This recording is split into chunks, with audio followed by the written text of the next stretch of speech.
Video के अंदर हम समझेंगे adverbial clause with subordinating conjunction though और although. Note, in spite of, despite, though और although are used for to contrast situations और आइडियाज। अब ये कॉन्ट्रास्ट सिचुएशन और आइडियाज क्या होते हैं, हमने इन स्पाइट ऑफ और डिस्पाइट वाले स्ट्रक्चर के अंदर इसको डिटेल के अंदर देखा था। और जितने वर्ड्स यहाँ नजर आ रहे हैं आपको, ये सब वर्ड्स कॉन्ट्रास्ट सिचुएशन के लिए यूज होंगे। दो और although are similar in meaning. Okay, ये सिमिलर इन मीनिंग है और सेम स्ट्रक्चर को फॉलो करते हैं। उसकी एग्जाम्पल आगे के स्लाइड्स के अंदर हम देखेंगे। Reminder, we have seen the examples on contrast ideas. Contrast ideas के ऊपर हमने एग्जाम्पल्स देखे हैं इंस्पाइट एंड डिस्पाइट वाले स्ट्रक्चर के अंदर, और डिटेल के अंदर देखना हो तो दोबारा आप वो टॉपिक को देख सकते हैं। फिर भी यहाँ पे मैं कॉन्ट्रास्ट आइडिया को समझाने की कोशिश करूंगा। एक सेंटेंस है आपके सामने, ही वर्क्स अंडर प्रेशर, और ये कॉज बन रहा है और उसका एक रिजल्ट निकलता है। यूजुअल क्या होता है, कोई आदमी जब अंडर प्रेशर काम करता है तो वो स्ट्रेसफुल हो जाएगा या वो क्विट कर देगा। लेकिन हम जो सोचते हैं उसका रिजल्ट उल्टा निकलता है, यानी अपोजिट निकलता है। उसी को हम कॉन्ट्रास्ट सिचुएशन कहते हैं। ही स्टेज हैप्पीली, बावजूद ये कि वो अंडर प्रेशर काम कर रहा है लेकिन वो खुश रह रहा है। Okay, this is the example of contrast idea. यहाँ एक नोट है, when we combine these sentences with the structure in spite of और डिस्पाइट।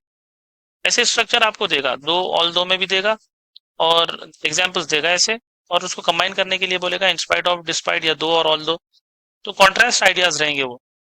तो जब हम इन स्पाइट ऑफ डिस्पाइट लगा रहे हैं तो क्या चेंजेस आते हैं उसको यहाँ पे दोबारा मैं उसको एक्सप्लेन करूंगा। ये दो सेंटेंसेस को आप जब इन स्पाइट ऑफ या डिस्पाइट लगाएंगे, वी डोंट यूज सब्जेक्ट, ये सब्जेक्ट चले जाता है। हेल्पिंग वर्ब हो तो हेल्पिंग वर्ब चले जाता है और मेन वर्ब आईएनजी फॉर्म में कन्वर्ट हो जाता है। ओके, प्रेजेंट नहीं रहता, वो पास्ट नहीं रहता, but we use ING form of verb. Okay, let's see. In spite of, working under pressure, he stays happily. ये तो इन स्पाइट ऑफ की एग्जांपल थी, सिर्फ कंपैरिजन के लिए बताया जा रहा है। असल तो टॉपिक ये है दो और ऑल दो वाली। द स्ट्रक्चर दो और although goes with the clause part. Okay, जैसे in spite of clause part के साथ जा रहा है, दो ऑल दो भी कॉस पार्ट के साथ जाएगा, लेकिन इसके अंदर इन स्पाइट ऑफ वाला चेंज नहीं करना है। सब्जेक्ट को भी रखना है, यहाँ हम सब्जेक्ट हटा रहे थे, सब्जेक्ट भी रखना है। हेल्पिंग वर्ब हो तो उसको भी रखना है, मेन वर्ब को भी एज इट इज रखना है। यहाँ पे इंस्पाइट वाले स्ट्रक्चर में हम आईएनजी फॉर्म कर रहे थे, दिखाई दे रहा है आपको, वर्किंग, लेकिन इसको दो और ऑल दो वाले स्ट्रक्चर में सेम रखना है in the cause part and write the effect sentence as it is. और इफेक्ट सेंटेंस जैसा है वैसे ही रखना है। Though he works under pressure, he stays happily. ये ज्यादा प्रॉब्लमेटिक सेंटेंस नहीं है। इन स्पाइट ऑफ के अंदर बहुत सारे चेंजेस करना होता है, बस दो कॉस वाले पार्ट के साथ लगाना है और इफेक्ट वाला सेंटेंस एज इट इज रखना है। और इसको आप फ्लिप कर सकते हैं, ही स्टेज हैप्पीली, दो ही वर्क्स हार्ड।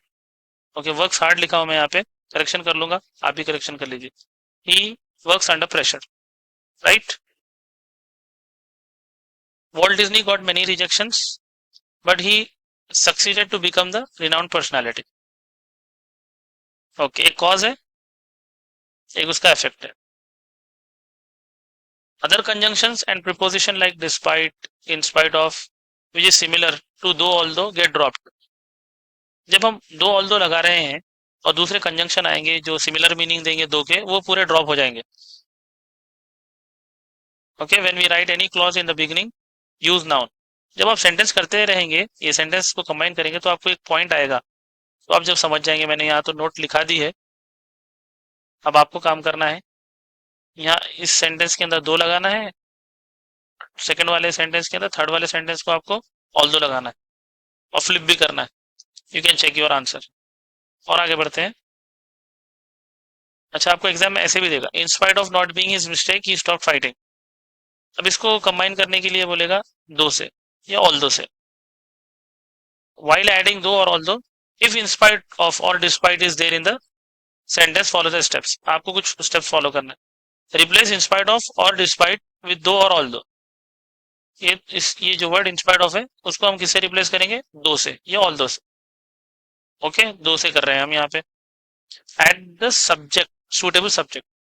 देखिए आप, दो तो आप लगा चुके हैं। इंस्पाइट ऑफ, क्या सब्जेक्ट लगाएंगे जिससे सही मीनिंग आ जाएगा?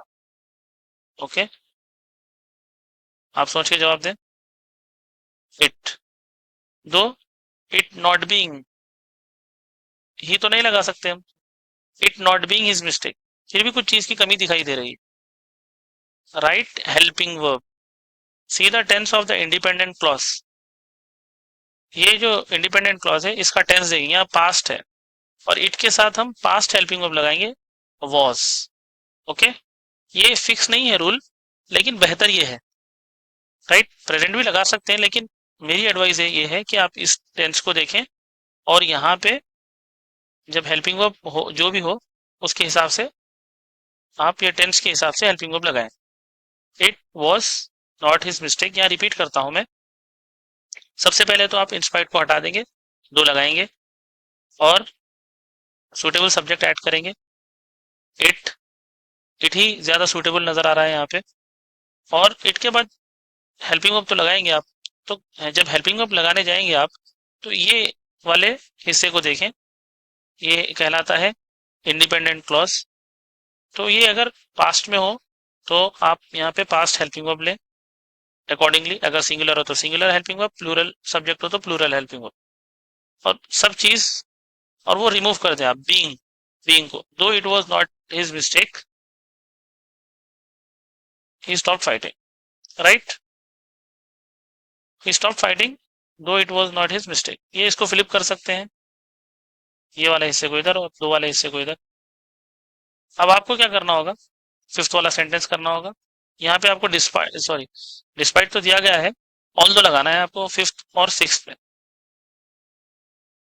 ओके, ये टॉपिक यहाँ पे खत्म होती है। Thank you.